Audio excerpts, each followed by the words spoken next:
ව්‍යාපාර විවිධාංගීකරණය.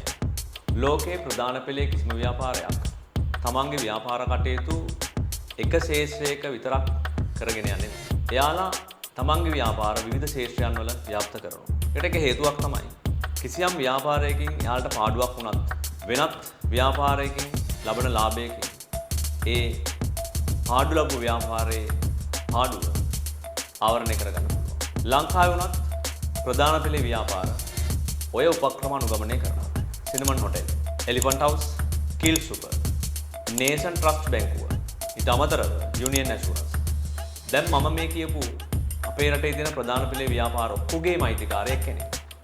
එයා දැනටත් ලංකාවේ කොටස් වෙළඳපොලේ ඉහළින් ඉන්න සමාගමක්. John Keells Holdings PLC.